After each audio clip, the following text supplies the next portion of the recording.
CFR. Not to be confused with the Council on Foreign Relations.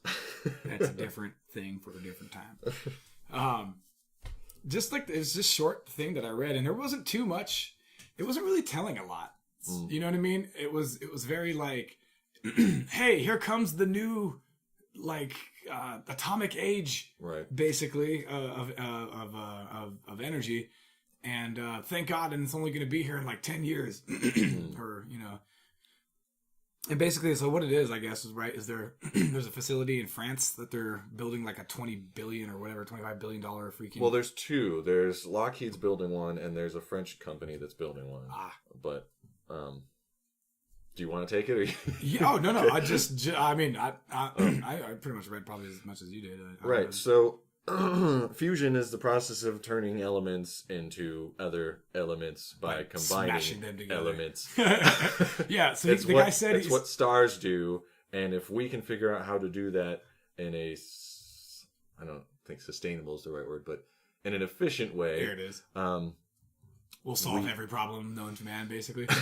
That's kind of what it sounded like. It could be huge. It could be huge because our energy production could be insane.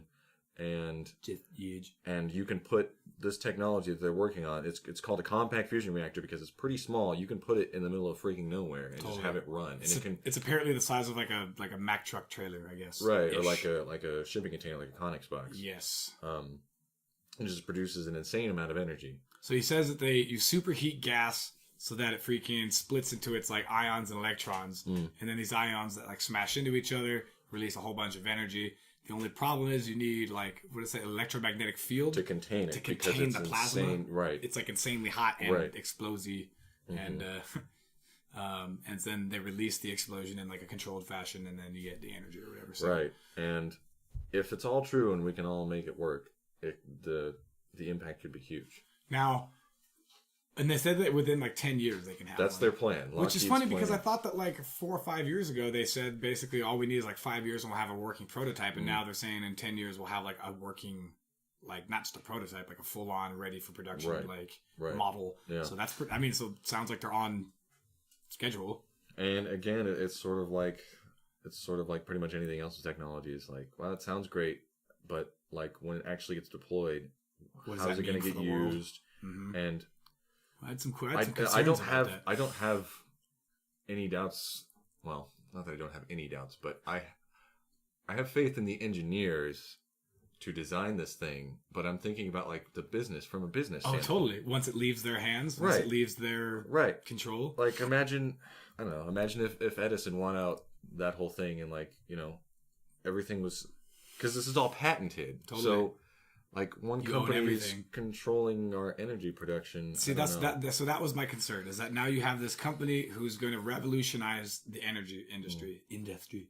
Freaking, which that's awesome. But at the same time, does that mean that you're going to exclusively hold the patents for these things and you're going to control how that energy is that technology rather is distributed, you know, throughout the world? That seems, if you're going to paradigm shift, if you're going to change the game and then be the sole holders of that like technology, that obviously has some implications that are kind of concerning for a lot of people. Obviously. And it's also weird just from a financial standpoint. Like, okay, so you have this thing. Okay, so maybe you sell it to somebody, sell this unit to a country, but then they produce so much power. It's like, how do you charge for that?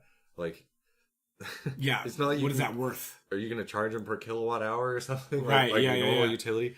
Like, it's probably just going to be another way, like economic hitman type thing, where you go into a country that's developing and they need energy and stuff, and you drop off this freaking compact fusion reactor and be like, hey, do with it what you will, but raise money somehow. Whether you sell power to your neighbor or freaking create, making food or whatever you're going to use the energy for. And if you don't, we'll just come in and take all your lumber and all your freaking, natural resources. What good is it? What good is it to a developing country if they can't afford it? Well, they can afford it on the back end. You see, it's like a credit card. Right. Yeah, and you have the interest rate that you pay them back. Oh, Lord, if you get the World Banks and the IMF and all those people. Oh, guaranteed, dude. Guaranteed, absolutely. What those they've never heard those anybody. Philanthropic people, so good.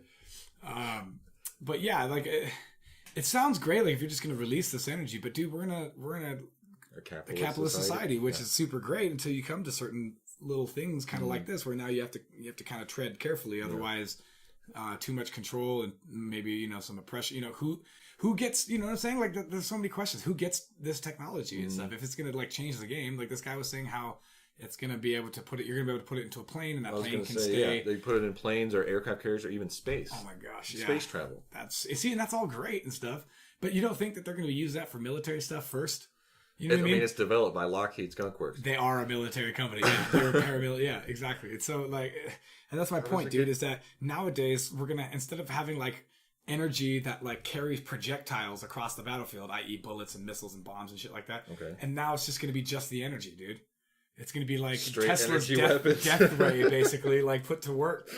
You know what I mean? And because if you think about it, dude, if you put that same technology we were just talking about in a freaking this tiny little unit can power a Nimitz aircraft carrier or 80,000 American homes, which is a lot of energy. So if you can put that into like a tank, dude, you're talking about like I don't know, some kind of crazy freaking sci-fi plasma tank that freaking is straight out of like Terminator. Even better, the helicarriers from Marvel. Oh my god! See, actually, that would actually, if you have like unlimited fuel, that's what they're going for. You wouldn't have to. Terrifying flying aircraft carriers. Yeah, with the pre-crime and everything. Oh, right, with the Minority Report pre-crime, scanning everybody's faces and shit. Like, totally. And then it'll turn into some like creepy Elysium type shit. We're like, we're never coming down. Yeah, exactly. We'll just stay indefinitely. You right, world walkers. Up here in the clouds, that's where the real business is. Oh, everything turns into Wall-E, right? And what's lame is I don't want to be like I'm gonna be a negative Nancy here. It could be great. It could be, well, part of it will be great, right? Because that's kind of the allure of a lot of this new like technology that they are saying that they're just releasing and that they totally haven't had for like the last 20 to 30 to 50 years. There's going to be some benefits for sure, dude. Like when the Android armies freaking start taking over and stuff, I'm sure there's going to be ones that are like helping people being pulled out of like, rubble from like earthquakes and shit, or like walking into reactors because they don't need to waste human life. Yeah, they can go cool it down manually or whatever the hell. Like, and that'll be all great, but overshadowing that awesomeness will be the same thing that it always is, and that's people that have lots of money and control. And I just mean like millionaires. I mean like just way beyond like counting money now. Like now you count your money in like how much influence you wield and how big your paramilitary fucking mercenary army is and shit. Like, but it's the same thing you always got to worry about is a person or people or a small group in control of a large like edge of technology, and then they with malintent.